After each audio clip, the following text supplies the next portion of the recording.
ভারতের বিরুদ্ধে পূর্ণ শক্তি নিয়েই নেমে পড়েছে পাকিস্তান। শত শত ড্রোন আর শক্তিশালী মিসাইল দিয়ে একযোগে হামলা চালিয়েছে ইসলামাবাদ। এতে কয়েকদিন ধরে চলা যুদ্ধ খেলা যেন রীতিমতো ফাইনাল ম্যাচে গড়ালো। জম্মু কাশ্মীর ও পাঞ্জাব সহ উত্তর পশ্চিম ভারতের বিভিন্ন অঞ্চলের অন্তত ৩৬ জায়গায় ড্রোন ও আর্টিলারি হামলা চালিয়েছে পাকিস্তান। বারামুলা থেকে ভুজ পর্যন্ত বিস্তৃত এই হামলায় বহু ক্ষয়ক্ষতি হয়েছে। শুক্রবার রাতে পাকিস্তান এই হামলা চালায় বলে স্বীকার করে নিয়েছে ভারতের সেনাবাহিনী।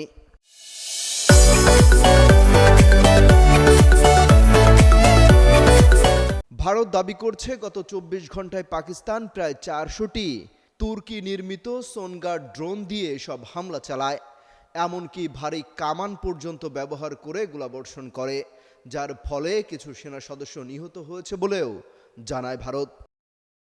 জানানো হয় হামলার লক্ষ্যবস্তু ছিল জম্মু, সাম্বা, পাঠানকোট, উধমপুর, নাগরোটা, বারামুলা সহ শ্রীনগরের মতো এলাকা।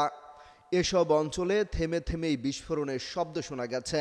ভারতের দাবি, শ্রীনগর বিমানবন্দর ও আওয়ান্তিপোরা বিমানঘাঁটিতে ড্রোন হামলার চেষ্টা করলে তা আগেই ভূপাতিত করা হয়।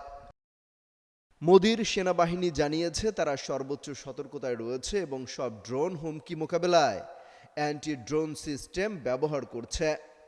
এলওসির কাছে পাকিস্তানি বাহিনীর একাধিক যুদ্ধবিরতি লঙ্ঘনের জবাবে পাল্টা হামলা চালানো হয়েছে বলেও জানায় ভারত। ক্ষতিগ্রস্ত এলাকার বাসিন্দারা জানিয়েছেন আকাশে একাধিক ড্রোন ঘোরাফেরা করতে দেখা গেছে এবং বিস্ফোরণ ও অ্যান্টি এয়ারক্রাফট গান ছোড়ার শব্দ শুনতে পাওয়া গেছে। নিরাপত্তার জন্য অনেক জেলায় ব্ল্যাকআউট জারি করা হয় এবং সাইরেন বাজিয়ে সতর্ক করা হয়।